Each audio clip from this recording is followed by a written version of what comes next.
Hello function lovers, welcome back to my channel. Last part में हमने देखा था वांगजी को पता चलता है कि वुयिंग ने उसे ब्लॉक कर दिया है। वुयिंग का वो रोता हुआ चेहरा वांगजी की आंखों के सामने से नहीं जा रहा था और उसके रोने का रिस्पॉन्सिबल भी वांगजी ही था। अब आखिरकार 3 हफ्ते बाद वांगजी को वुयिंग फिर से दिखाई देता है। जब वो सब ऑर्केस्ट्रा की प्रैक्टिस कर रहे थे, आखिरकार वुयिंग वहां आ गया था। वो अपनी स्टैंड पार्टनर, जो कि एक क्यूट लड़की थी जिसका नाम म्याम्या था, उससे माफ़ी मांग रहा था लेट होने के लिए। वांगजी ने देखा कि म्याम्या वुयिंग की फेस की तरफ कुछ इशारा कर रही है और उससे पूछ रही है कि ये सब कैसे हुआ। वुयिंग के फेस पर लेफ्ट चीक पर बहुत सारे स्क्रैचेस मार्क्स थे। वुयिंग म्याम्या की तरफ स्माइल कर देता है और उससे कह देता है ये सब कुछ नहीं है। वांगजी उन दोनों की कन्वर्सेशन सुन सकता था। उनका जो टीचर था वो उनके पास आता है और वुयिंग से कहता है, वेवुशियन, फाइनली तुमने हमें ज्वाइन किया। वुयिंग कहता है, सॉरी सर। तो उनका टीचर कहता है, ये तुम्हारे फेस पर क्या हुआ। वुयिंग फिर हंसते हुए कहता है, एक लड़की ने मुझे डंप कर दिया सर। लड़कियां बहुत मीन होती हैं ना, और साथ में बहुत स्ट्रांग भी होती हैं। उसकी इस बात पर ऑर्केस्ट्रा में जितने भी लोग थे वो सब हंसने लगते हैं। लेकिन वांगजी को पता था कि वुयिंग झूठ बोल रहा है। उस पूरे दिन वांगजी दूर से ही वुयिंग को बार बार देख रहा था। वुयिंग एक चीयरफुल पर्सन है, तो वो फिर से अपने दोस्तों के साथ हंसने लगता है, मुस्कुराता है और उनसे बातें करता है। उसके फेस पर इंजरीज थी, लेकिन फिर भी वुयिंग को कोई प्रॉब्लम नहीं हो रही थी। लेकिन वांगजी को इरिटेटेड फील हो रहा था। वो जानना चाहता था कि किसने उसे इस तरह मारा है, उसे ऐसे चोट क्यों लग गई है। रिहर्सल्स के दौरान एक सेकंड के लिए भी वांगजी की नज़रें वुयिंग से नहीं हटी थीं। वो अभी भी बहुत थका हुआ लग रहा था, अभी भी इतना कमज़ोर। उसने जाने से पहले वांगजी का बनाया वो पॉरेज भी ख़त्म नहीं किया था। वांगजी को चिंता हो रही थी कि क्या वो ठीक से खा पी रहा है या नहीं। जब उनका ब्रेक का समय था तो म्याम्या वुयिंग की इंजरीज पर कुछ दवा लगा रही थी और वुयिंग उसकी तरफ देखकर मुस्कुरा रहा था और कुछ ऐसी बातें कर रहा था जिससे म्याम्या ब्लश कर रही थी। पहली बार वांगजी को म्याम्या को देखकर ही नफरत हो रही थी। रिहर्सल्स खत्म हो जाने के बाद वुयिंग फिर मुस्कुराते हुए अपने सारे दोस्तों को गुड बाय बोलता है और वहां से जाने लगता है। इस बीच उसने एक बार भी वांगजी की तरफ नहीं देखा था। उससे कुछ कहना तो दूर की बात थी। जब उस दिन वांगजी लाइब्रेरी से जा रहा था तो ऑलमोस्ट 10 बज गए थे। बाहर काफ़ी बारिश भी हो रही थी। वांगजी ने अपना अम्ब्रेला निकाला और ठंड से बचने के लिए कार्डिगन पहन लिया। क्योंकि उन दिनों वो ज़्यादातर वुयिंग के बारे में ही सोचता रहता था, इसलिए वो ठीक से नहीं सो पाता था। तो वांगजी उस दिन काफ़ी टायर्ड फील कर रहा था। वांगजी अभी भी वुयिंग के बारे में सोचते हुए ही चला जा रहा था। उसे पता भी नहीं चला कि कब वो वुयिंग के सामने आ गया। वुयिंग वांगजी को देखते ही अपने चेस्ट पर हाथ रखते हुए कहता है, लंजा, तुमने मुझे डरा ही दिया। अचानक से क्यों सामने आ गए। वांगजी उसका कोई जवाब नहीं दे पा रहा था, बस उसकी तरफ ही देखे जा रहा था। वुयिंग अपने पॉकेट से सिगरेट निकालता है और अपने लिप्स पर पहुंचाते हुए कहता है, क्या तुम्हें मुझसे कुछ चाहिए। ये सब कहते वक्त उसने वांगजी की तरफ देखा तक नहीं था। वांगजी अपना हाथ वुयिंग के लिप्स पर ले जाता है जहां कट लगा हुआ था और वहां फहराने लगता है। वुयिंग एक सेकंड के लिए डर गया था। उसे लगा था कि वांगजी उसे मारने वाला है। ये देखकर तो वांगजी को और बुरा लगता है। क्या वो मेरे बारे में ऐसा सोचने लगा है।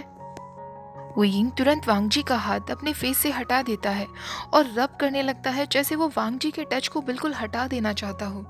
ये देखकर तो जैसे वांगजी को बहुत हर्ट हुआ था।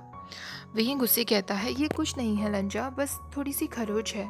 शायद तुम्हारे अंकल ने मैडम यू को बता दिया होगा ये सब के बारे में, इसीलिए वो वीकेंड पर मेरे घर आई थी मुझसे मिलने। वांगजी समझ गया था कि मैडम यू ने ही वुयिंग की ऐसी हालत की है। वो गिल्टी फील करने लगता है और वुयिंग से कहता है, मुझे माफ़ कर दो। वुयिंग हंसते हुए कहता है, इसमें माफ़ी मांगने की ज़रूरत नहीं है लंजा, मैं ये डिज़र्व करता हूँ। वांगजी को इतना सॉरी फील हो रहा था इस वक्त कि उसे ऐसा कभी फील नहीं हुआ था। वो अपना हाथ फिर वुयिंग की शर्ट की तरफ बढ़ाता है उसकी कॉलर ठीक करने के लिए, लेकिन वुयिंग फिर उससे दूर भाग रहा था, जैसे उसे अभी भी डर लग रहा हो कि वांगजी किसी भी समय उसे हर्ट कर देगा, उसे तकलीफ पहुंचा देगा। वांगजी सोच रहा था कि 1 महीने पहले तक वुयिंग उसके साथ इतना कंफर्टेबल था कि रात को उसके साथ रुक जाया करता था, उसके साथ ही बेड पर सोता था, और आज वो उससे इतना घबरा रहा है। वुयिंग वांगजी से कहता है, ठीक है, अब मैं जा रहा हूँ, गुड नाइट लंजा। लेकिन तभी वांगजी उसका हाथ पकड़ लेता है और उससे पूछता है, क्या तुमने खाना खा लिया? वो यिंग काफ़ी टाइम तक तो उसे घूरता रहता है और फिर उससे पूछता है, क्या तुम्हें मेरे साथ सेक्स करना है लंजा? वांगजी को उसकी ये बात सुनकर रोना आ रहा था। उसे बहुत टेरेबल फील हो रहा था। वो वियिंग से कहता है, नहीं वियिंग, तुमने ऐसा क्यों पूछा? वियिंग कहता है, मैं बस एक कन्वीनियंट बॉडी हूँ ना, तो तुम्हें मेरी चिंता करने की कोई ज़रूरत नहीं है। जो मेन बात है उसे कह दो। वियिंग वांगजी को खींचकर रेस्ट रूम में ले आता है और उससे कहता है, ठीक है, मैं करने के लिए तैयार हूँ। जो भी कुछ करना है जल्दी करो, लेकिन प्लीज़ उसके बाद ये चिंता विंता का नाटक छोड़ देना। वो वांगजी के शर्ट के बटन खोलने लगता है। उसके हाथ बुरी तरह कँपकँपा रहे थे और फेस से साफ दिख रहा था कि वो कितना टूटा हुआ है। वियिंग का फेस देखकर वांगजी खुद को बुरा भला कह रहा था। उसे खुद से नफरत हो रही थी कि उसने ये वियिंग की क्या हालत कर दी है। अंकल ने क्यों वियिंग को गंदा इंसान कहा? मैंने क्यों उसे गंदा इंसान कहा? सच तो ये है कि घटिया इंसान मैं हूँ। वो तुरंत वियिंग का हाथ पकड़ता है और उसे अपनी तरफ खींच लेता है। वो उसे हक करते हुए कहता है, मुझे माफ़ कर दो वियिंग, तुम सिर्फ एक कन्वीनियंट बॉडी नहीं हो। मुझे माफ़ कर दो कि मेरी वजह से तुम्हें ऐसा फील होने लगा। वियिंग खुद को उससे अलग करता है और कहता है, तुम्हें यहाँ से चले जाना चाहिए। वांगजी फिर उसका हाथ पकड़ लेता है और उससे कहता है, ठीक है, मैं चला जाऊँगा, लेकिन तुम पहले मेरे साथ डिनर करो। तुमने कुछ नहीं खाया है ना? वियिंग वांगजी से अपना हाथ छुड़ाने की कोशिश करता है, लेकिन वांगजी ने बहुत टाइटली पकड़ा हुआ था। वियिंग उससे कहता है, मैं अभी कहीं नहीं जा सकता, मेरी नाइट शिफ्ट चल रही है। वांगजी कहता है, ठीक है, तुम कितने बजे फ्री होगे? वियिंग कहता है, रात को 3 बजे। तो वांगजी कहता है, ठीक है, मैं तुम्हारे लिए खाना लेकर आता हूँ, तुम क्या खाओगे? वियिंग वांगजी से कहता है, अगर तुम्हें किसी बात को लेकर गिल्टी फील हो रहा है तो मत करो। मेरे पास ऑलरेडी डेस्क में कुछ फूड पड़ा हुआ है, मैं वही खा लूँगा। वांगजी कहता है, ठीक है, फिर तुम्हारी डेस्क के पास चलते हैं। हर जगह लाइट्स ऑफ थी, सिर्फ इमरजेंसी लाइट्स ऑन थी। वियिंग अपनी रिसेप्शन डेस्क के पास आता है और वांगजी से कहता है, ठीक है, अब तुम जा सकते हो। वांगजी उससे कहता है, पहले मुझे दिखाओ कि तुम क्या खाने वाले हो, डेस्क में क्या फूड रखा है। वियिंग कहता है, और मैं ऐसा क्यों करूं? मैंने पहले ही खाना खा लिया था और तुम मुझसे ये सब क्यों पूछ रहे हो? क्या तुम मेरी मॉम हो या कुछ और हो? वांगजी को पता था कि वियिंग उससे झूठ कह रहा है, उसके पास कोई फूड नहीं रखा है। वो बस वांगजी को यहाँ से दूर भेजने के बहाने ढूंढ रहा है। वांगजी तुरंत अपना कार्डिगन निकालता है और वियिंग को उड़ा देता है और उससे कहता है, यहाँ बहुत ठंड है, इसे पहने रहना, मैं अभी आता हूँ। वांगजी भागता हुआ जाता है, अपना सारा सामान पैक करके अपनी कार में डालता है और कैंपस के पास ही एक शॉप में आता है। वांगजी को याद था कि वियिंग ने एक बार इस शॉप का नाम उसे मेंशन किया था। इस शॉप का फूड वियिंग को बहुत पसंद है, लेकिन उसे ये नहीं पता था कि वियिंग को खाने में क्या पसंद है। तो वो शॉप ओनर से कहता है, आपके पास जो भी कुछ है सबका एक एक पीस दे दीजिए। वांगजी ने जल्दी जल्दी फूड से 4 बैग्स भर लिए थे। उसे बहुत जल्दी हो रही थी। उसे डर था कि कहीं वियिंग वहाँ से गायब ना हो जाए। 15 मिनट के अंदर अंदर वो वापस वियिंग के पास आ जाता है। वांगजी के हाथ में 4 बैग्स देखकर वियिंग चौंक जाता है और उससे कहता है, 4 बैग्स? क्या यहाँ और भी लोग आने वाले हैं? वांगजी उससे कहता है, ये फूड मैं उसी शॉप से लेकर आया हूँ जिसके बारे में एक बार तुमने मुझसे कहा था। मुझे नहीं पता था कि तुम्हें खाने में क्या पसंद आएगा, इसलिए मैं हर एक फूड का एक एक पीस ले आया। ये सुनने के बाद वियिंग एकदम से मुस्कुरा जाता है। वियिंग की वो मुस्कुराहट देखकर वांगजी का दिल एकदम से खुश हो जाता है। वो खुद से कहता है कि शायद उसका ये भाग दौड़ करना सफल रहा। वियिंग उससे कहता है, तुम्हें इतना कुछ लाने की ज़रूरत नहीं थी लंजा, मैं तो कुछ भी खा लेता हूँ। वांगजी उसके लिए फूड सर्व करने लगता है और उससे कहता है, अगर ऐसा है तो तुम आजकल ठीक से खाते पीते क्यों नहीं हो? वियिंग कहता है, किसने कहा? मैं तो अच्छे से खाता हूँ। वांगजी उस कार्डिगन को वियिंग की बॉडी से उठाता है जो वियिंग को बहुत लूज था और उससे कहता है, वो तो दिख ही रहा है कि तुम कितने अच्छे से खाते हो। वियिंग को थोड़ा सा एम्बैरेसिंग फील होता है। वो टॉपिक चेंज करते हुए कहता है, तुम भी मेरे साथ खाओ। वांगजी भी एक बॉक्स को अपने हाथ में लेता है और खाने लगता है और वो वियिंग से पूछता है, अब मुझे सच सच बताओ, तुम अपनी हेल्थ पर ध्यान क्यों नहीं देते हो? वियिंग कहता है, बस आजकल मैं थोड़ा बिजी रहता हूँ। तो वांगजी कहता है, बिजी? क्या वो मेरी वजह से है? वियिंग हंसते हुए कहता है, बिल्कुल नहीं। जब मैं तुम्हारे घर आता था शायद वो समय ऐसा होगा जब मैंने सबसे ज़्यादा खाया होगा। तुम हमेशा मेरे लिए कुछ ना कुछ बनाकर रखते थे और खाली पेट कभी नहीं आने देते थे। वांगजी उससे कहता है, इसका मतलब 3 हफ्ते से तुमने कुछ ठीक से नहीं खाया है। वहीं कहता है, नहीं लंजा, ऑफ कोर्स मैं खाता हूँ। लगता है मैं कुछ ज़्यादा ही बुरा दिख रहा हूँ, इसलिए तुम मुझसे बार बार ऐसा कह रहे हो कि मैं इतना कमज़ोर क्यों हो गया हूँ। वांगजी उससे कहता है, तुम हमेशा प्रिटी हो वहीं। और फिर उससे कहता है, 3 बजे के बाद तो बस सर्विस बंद हो जाती है ना, तुम घर कैसे जाओगे। वहीं गुस्से कहता है, 6 बजे से मेरी एक और पार्ट टाइम जॉब है, तब तक मैं यही टाइम पास करूँगा। वांगजी अब उसे कंसर्न के साथ पूछता है, फिर तुम सोओगे कब। वहीं कहता है, रेस्ट रूम में एक काउच पड़ा हुआ है, कुछ समय के लिए वहीं सो जाऊँगा। वांगजी उससे पूछता है, क्या हमेशा तुम्हारा यही शेड्यूल होता है। वहीं कहता है, नहीं, मेरा शेड्यूल 7 to 11 का होता है, लेकिन जिस लड़के को ये शिफ्ट ज्वाइन करनी थी वो किसी वजह से नहीं आ पाया है, तो मैं उसकी जगह हूँ। वहीं अपना डिनर ख़त्म किए बिना ही बॉक्स को बंद कर देता है, तो वांगजी उसे ऑर्डर देता है, ख़त्म करो। वहीं कहता है, नहीं लंजा, अगर मैं बहुत ज़्यादा पेट भर लूँगा तो मुझे नींद आने लगेगी। वांगजी कहता है, ठीक है, तो तुम सो जाओ, तब तक तुम्हारी जगह मैं इस बिल्डिंग को वॉच करता हूँ। वहीं फिर हंसते हुए कहता है, thank you for the offer Lang Wangji, लेकिन मैं ठीक हूँ। और वो अपने वॉलेट में से पैसे निकालते हुए कहता है, अब मुझे बताओ, मुझे तुम्हें कितना देना होगा। वांगजी उसका वॉलेट लेकर फिर वापस बैग में रख देता है और उससे कहता है, कोई ज़रूरत नहीं है, बस अपना फूड फिनिश करो, मेरे लिए काफ़ी है। वहीं कहता है, मैं प्रॉमिस करता हूँ लंचा, मैं फ़िनिश कर लूँगा, लेकिन अब बहुत ज़्यादा रात हो गई है, तो मैं चले जाना चाहिए।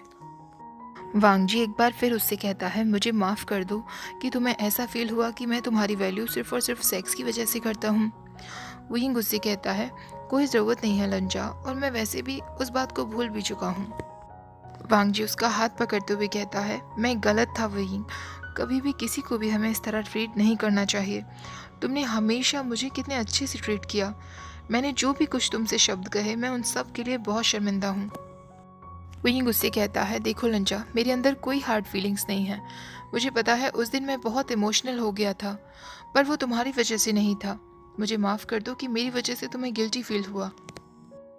वांगजी को पूरी तरीके से पता था कि वो वे भूषण को बहुत पसंद करता है, और वो वेइंग से कहता है, फालतू बकवास मत करो, मेरे अंकल गलत थे, मैं गलत था, और मैं ये सब कुछ सिर्फ इसलिए नहीं कर रहा क्योंकि मुझे सॉरी फील हो रहा है। मैं बस तुम्हारा ख्याल रखना चाहता हूँ। वेइंग उससे कहता है, क्यों। वांगजी उससे नज़रें नहीं मिला पाता और उससे कहता है, बस मेरे अपने कुछ रीज़न्स हैं। वेइंग कहता है, ठीक है, तुम्हारा जो भी रीज़न है, लेकिन अब तुम्हें चले जाना चाहिए, सच में बहुत रात हो गई है। विंग उसका कार्डिगन उतारने लगता है। वांगजी उससे कहता है, कोई ज़रूरत नहीं है, यहाँ बहुत ठंड है, तुम उसे पहने रहो। विंग कहता है, लंजा, अगर मैंने तुम्हें ये ऑर्केस्ट्रा में लौटाया ना, तो तुम्हारे अंकल को ज़रूर पता चल जाएगा, प्लीज़ इसे वापस ले लो। वांगजी फिर उसे ऑर्डर देता है, मैंने कहा ना, इसे पहने रहो। और वो फूड बॉक्स भी सारे उसके हाथ में रखते हुए कहता है, अपना प्रॉमिस मत भूलना, ये सब तुम्हें फिनिश करने हैं। वांगजी वापस घर आ गया था, लेकिन वो सिर्फ वेइंग के बारे में ही सोच रहा था। वांगजी सुबह 5 बजे ही उठ गया था और साइंस लैब के बाहर जाकर खड़ा हो गया था। जैसे ही साइंस लैब का दरवाज़ा खुलता है, वेइंग बाहर आता है। उसके एक हाथ में वांगजी का कार्डिगन था और वो बुरी तरह ठंड से कँपकँपा रहा था। वो उस कार्डिगन को वांगजी के हाथ में पकड़ाते हुए कहता है, सॉरी लंजा, तुम्हें इतनी ठंड में ये कार्डिगन लेने के लिए आना पड़ा। वेइंग को इतना कँपकँपाता हुआ देखकर वांगजी सीधा उसे गले से लगा लेता है और उससे कहता है, मैं यहाँ कार्डिगन के लिए नहीं आया हूँ वेइंग, मेरे साथ अभी के अभी कार में चलो। वेइंग उससे कहता है, नहीं लंजा, कार में जाऊँगा तो मुझे नींद आने लगेगी, मैं अपनी 6 बजे वाली जॉब पर वॉक करके ही जाऊँगा। वांगजी कहता है, ठीक है, मैं भी तुम्हारे साथ चलूँगा। और तुमने ये कार्डिगन क्यों नहीं पहना, इतनी ठंड में तुमने ये पतली सी शर्ट पहनी है। तो वेइंग कहता है, ठंड की वजह से मुझे जागे रहने में हेल्प मिलती है लंजा। वांगजी फिर उसे ऑर्डर देता है, अब हम वॉक कर रहे हैं ना, वही काफ़ी है, और उसे वो कार्डिगन पहना देता है। वो वेइंग के हाथ से उसका बैग ले लेता है। वेइंग कहता है, लंजा, ये क्या कर रहे हो, मैं कह रहा हूँ ना, हम वॉक करके ही जाएंगे। तभी वांगजी अपनी कार खोलता है, वेइंग के लिए कॉफ़ी और सैंडविचेस निकालता है। वो उसके हाथ में देते हुए कहता है, जब मैं यहाँ आ रहा था तो मैंने खरीद लिए थे, चुपचाप से पहले इन्हें खा लो, उसके बाद हम जाएंगे। वेइंग कहता है, तो तुम सुबह सुबह 5 बजे इतनी ठंड में मुझे यहाँ ब्रेकफास्ट कराने के लिए आए थे लंजा। अगर तुम कोई कैंपेन कर रहे हो जिसमें तुम कैंपस के लोगों को मोटा करवाना चाहते हो, तो शायद म्याम्या भी तुम्हारी मदद कर सकती है। वांगजी गुस्से में उससे कहता है, मैं बस तुम्हें मोटा कराना चाहता हूँ। वेइंग उससे कहता है, तुम मुझे खाना चाहते हो क्या लंजा। वांग जी कहता है शट अप, फालतू बातें मत करो, अपने ब्रेकफास्ट पर ध्यान दो। इस जॉब के बाद तुम क्या करने वाले हो? वो यूं कहता है 2 बजे मेरी क्लासेस हैं। और तुम मुझसे ये सब क्यों पूछ रहे हो? तुम मेरा पूरा शेड्यूल जानना चाहते हो क्या लंजा? वांग जी कहता है हाँ, जानना चाहता हूँ। वो यिंग फिर उसे शॉक्ड होते हुए पूछता है लेकिन क्यों? वांग जी कहता है मैंने कहा ना, मेरे अपने खुद के कुछ रीजंस हैं। वो यिंग उससे कहता है मैं तुम्हें अपना शेड्यूल नहीं बताऊंगा, पता नहीं तुम्हारे वो क्या रीजंस हैं। तो वांग जी उसके बालों को जो उसके फेस पर आ रहे थे उन्हें पीछे करते हुए कहता है ठीक है, तुम मत बताओ, मैं खुद ही एक दिन तुम्हारा शेड्यूल पता लगा लूँगा। अब दोनों वुयिंग के वर्क प्लेस पर पहुंच गए थे।